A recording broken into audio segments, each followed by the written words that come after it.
Hello everyone, कैसे हैं आप सब और क्या हाल समाचार हैं आपके। जिस तरीके से ईरान, इजराइल और अमेरिका वाला वॉर बढ़ता जा रहा है,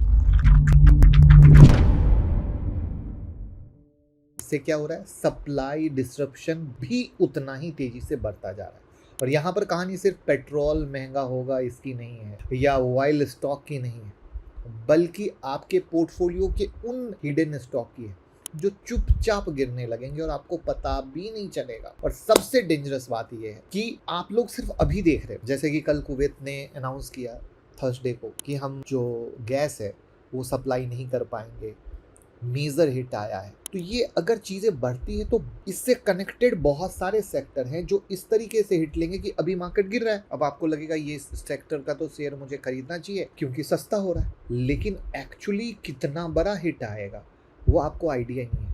तो आज की वीडियो में हम ब्रेक डाउन करेंगे कि कौन से सेक्टर को डायरेक्ट नुकसान होगा, कौन सा स्टॉक प्रेशर में है और कौन से लोग चुपचाप पैसा गंवा देंगे। मतलब सब लोग पोर्टफोलियो बना के रखा है ना, सबने आम इमली लीची खरीद रखा है और उनको पता ही नहीं चलेगा कि कौन से शेयर में पैसा डूब रहा है। तो वो सारी चीजें डूब करेंगे। तो मैं मुकुल अग्रवाल आपका आप ही के यूट्यूब चैनल में स्वागत करता हूँ। जो भी नए लोगों चैनल को सब्सक्राइब कर ले। मतलब वो इंपॉर्टेंट चीज को आज डिकोड करने वाले हैं जो ये वीडियो आपको संभाल के रखनी है जब तक वॉर चल रही है।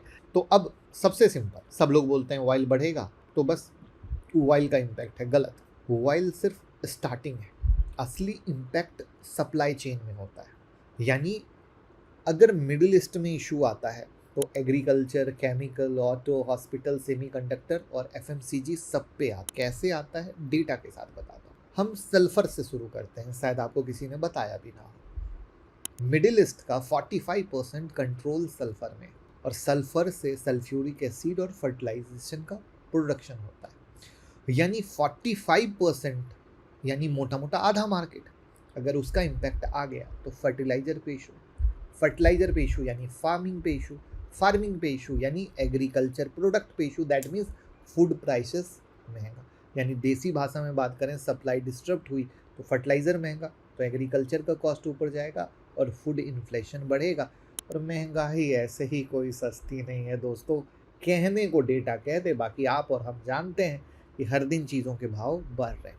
अब आते हैं स्टॉक। फर्टिलाइजर कंपनी के मार्जिन पर प्रेशर आ जाएगा, एग्रो कंपनी का कॉस्ट बढ़ेगा, एफएमसीजी कंपनी का रॉ मटेरियल कॉस्ट बढ़ेगा। अब बताओ एक पूरा साइकिल किस तरीके से इसके अंदर आ गया।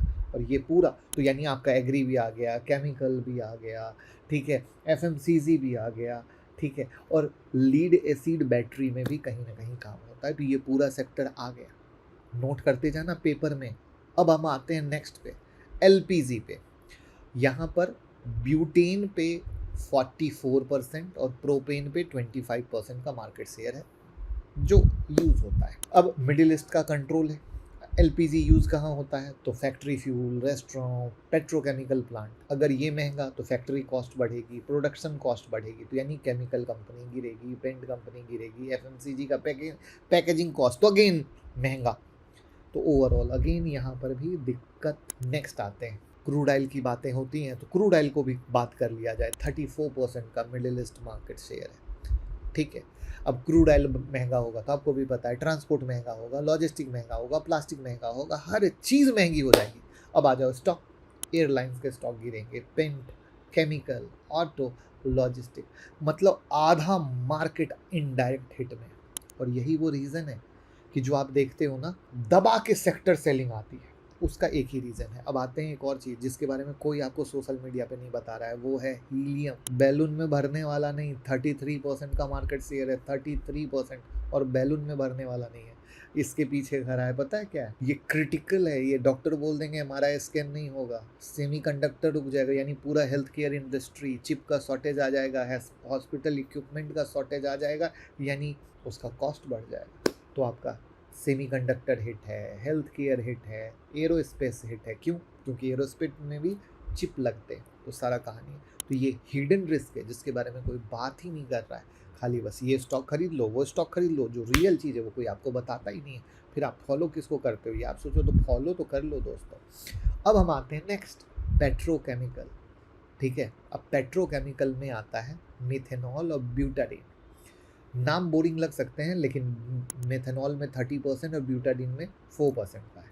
अब मेथनॉल क्या करता है, ब्लॉक केमिकल बनाता है प्लास्टिक और सॉल्वेंट के लिए, और ब्यूटाडीन करता है ब्लॉक यूज्ड होता है सिंथेटिक रबर और इंजीनियरिंग प्रोडक्ट में।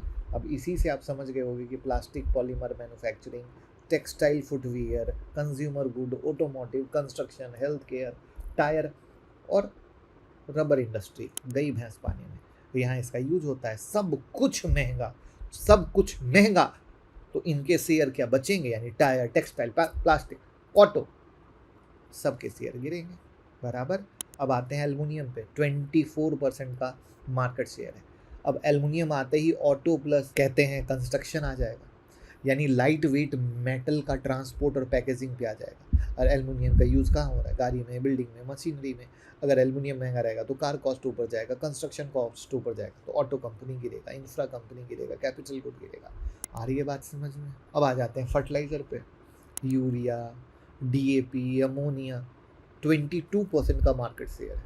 अब क्या होगा, फूड क्रॉप जो प्रोडक्शन है उसी के बेस है ना, सप्लाई डिस्टर्ब, फार्मिंग कॉस्ट बढ़ जाएगी, फूड इन्फ्लेशन आ जाएगा, तो फर्टिलाइजर कंपनी का मार्जिन प्रेशर, एफएमसीजी, इसीलिए एफएमसीजी की धज्जियां उड़ी पड़ी हैं, सब पे प्रेशर है। अब आ जाओ एलएनजी, 19% का मार्केट शेयर है। एलएनजी यूज़ पता है कहाँ होता है, इलेक्ट्रिसिटी जनरेशन में होता है, इंडस्ट्रियल हिट में होता है, फीड स्टॉक फॉर्मिनिया में होता है, यानी बिजली बनाना हो गया, फैक्ट्री बनाने में हो गया। एलएनजी महंगा तो एनर्जी कॉस्ट ऊपर जाएगा, और एनर्जी कॉस्ट ऊपर गया तो इंडस्ट्री का कॉस्ट ऊपर जाएगा, तो power company, manufacturing, cement, steel, किसके लिए अच्छा, तो ये तो इकोनॉमिक वाइड स्लो डाउन का ट्रिगर हो गया।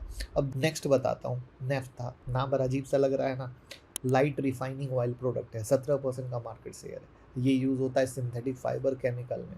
अब यहाँ दिक्कत आया तो सीधा टेक्सटाइल का कॉस्ट ऊपर जाएगा, प्लास्टिक का कॉस्ट ऊपर जाएगा, तो टेक्सटाइल, पैकेजिंग, कंज्यूमर गुड गिरेगा। अब सोच लो कितना बड़ा इकोसिस्टम है, आपको खाली क्रूड ऑयल बताया जाता है, मैंने वो चीज़ बताई जो आपको कोई नहीं बताता है। तो मिडिल ईस्ट का जो क्राइसिस है सिर्फ ऑयल का क्राइसिस नहीं है, ये पूरी दुनिया का एक डोमिनो इफेक्ट है। एक चीज़ हिलती है ना तो चेन रिएक्शन स्टार्ट होता है। फर्टिलाइजर से सीधा फूड इन्फ्लेशन पे आ जाओ, ऑयल से ट्रांसपोर्ट पे आ जाओ, गैस से पावर पे आ जाओ, केमिकल से मैन्युफैक्चरिंग पे आ जाओ, हीलियम से चिप पे आ जाओ, और अंत में पूरे स्टॉक मार्केट के प्रेशर पे आ जाओ जो आप देख रहे हो, राइट। तो अब गलती क्या है, इन्वेस्टर सिर्फ क्रूड देखते हैं, स्मार्ट इन्वेस्टर सप्लाई चेन को समझता है, यानी गिरावट में भी वो जहाँ पर ये फैक्ट्री ऐसी हो जहाँ पे कौन कितना हर्ट लेगा, कौन कितना रिकवर करेगा, कौन कितना पास थ्रू करेगा, कौन बेनिफिट करेगा। अब बेनिफिट किसको होगा, उसकी वीडियो चाहते हो तो कमेंट में लिखो पार्ट 2 स्टॉक, उसकी डिटेल वीडियो बनाऊंगा। बट इस वीडियो को प्लीज़ ईमानदारी से सब दोस्तों के साथ शेयर कर देना, जिससे सबको पता चल सके कि हिट कहाँ पे आ रहा है और कैसे आ रहा है, ठीक है। Thank you.